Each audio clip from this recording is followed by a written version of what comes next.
demolition has begun on the east wing of the White House to make way for the president's 90,000 square foot ballroom, which is expected to cost around $200 million. It's being paid for by the president and other private donors. The East Wing traditionally houses the First Lady's staff. The president says it will be fully modernized. With us now is Alyssa Farah Griffin, who was the White House communications director in the first Trump administration. We both keep looking at these pictures going like, wow, that just looks weird. Let me play you something the president said about this proposed ballroom earlier.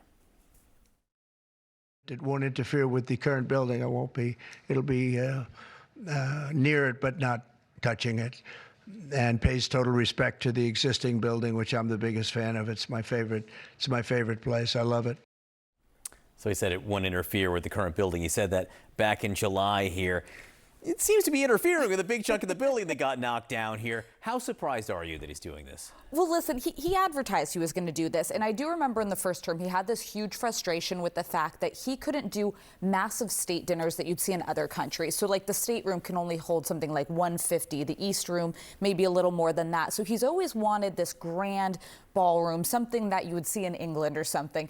But I think it's going to end up, based on what I've kind of heard, is it's going to look a lot more like a Mar-a-Lago ballroom than perhaps like Buckingham Palace. But we'll see. We'll wait for the designs to come through. But this is something he wanted. He wants that pomp and circumstance, and he wants to leave his mark on this White House. He wants in 50 years and 100 years for there to be a reminder that Donald Trump was in this White House. It is jarring, though, to see wrecking balls like tear down these walls that we've used to see. It's a fully working building. Even the East Wing, you've got the First Lady's staff has their offices there. Some of legislative staff did in his first term.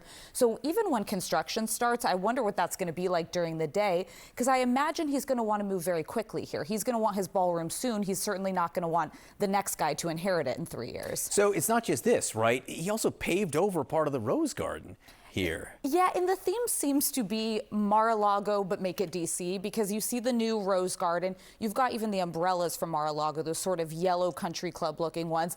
I'm curious what this will end up looking like. He does like grand, ornate, Trumpian style. I expect there'll be a lot of gold. But I think listen, you're going to have critics of this. I'd like just plain and simple. If it doesn't adhere to the original architecture of the White House, if it doesn't look like it fits in and kind of keeps that sort of the look that it has. So I think we'll see.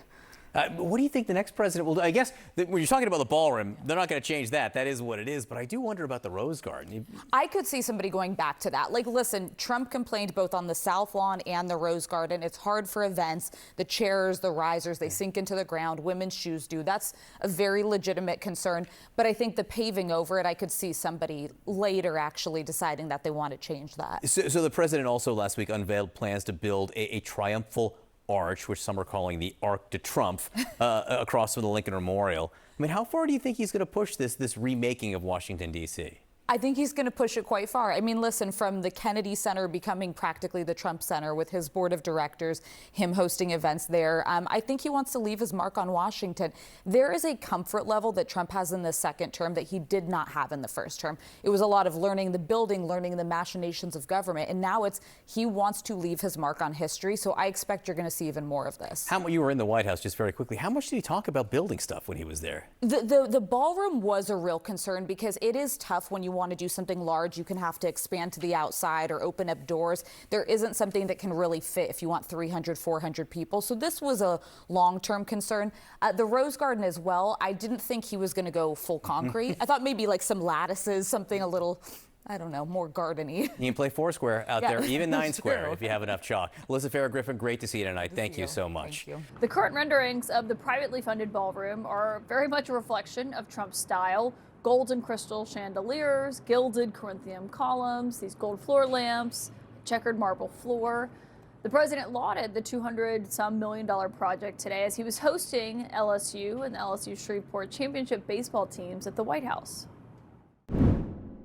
We're building a ballroom. They've wanted a ballroom for 150 years, and I'm giving that honor to this wonderful place. We'll have the most beautiful ballroom in the country, so you'll have drinks, cocktails, everything on this floor. And then they'll say, welcome to dinner. You walk into the ballroom, Mr. Senators, and you're going to see a ballroom the likes of which I don't think it'll be topped. My political sources are joining me tonight, CNN political commentators Karen Finney and Scott Jennings. And Scott, obviously the president said today that he thinks every president has dreamt about having a ballroom at the White House. I'm not sure that's totally true, but he has wanted one since Obama was in office. There was a word at the time that he wanted to help spearhead building one back then. I wonder what you make of this. Well, it's certainly Donald Trump. I mean, he is all about hospitality. That's his business. And this is going to give us a place in the White House to do the biggest and best hospitality we've ever done. I will say I don't think it's super unusual for the White House to undergo massive construction projects. I mean, all the way back to Thomas Jefferson putting in the colonnades, or Theodore Roosevelt putting in the West Wing, or FDR putting in the East Wing, and Nixon putting in the press briefing room over top the swimming pool. The fence going up, Clinton closing Pennsylvania Avenue. I mean, you go on and on and on. The White House is typically under construction, either in small ways or in large ways. The most significant cosmetic reconstruction was probably Harry Truman when they gutted the White House, but he also, you'll remember, added the Truman balcony, which changed the image of the south side of the White House. So I think this is another in a long line of improvements. It's a historic building, but it's a living building, and it's reflective of the people who live there. And I think future presidents will enjoy having a space where, you could have all the senators or heads of state, or, frankly, it's a public space. They'll be able to put more people than ever inside the White House. It's pretty cool.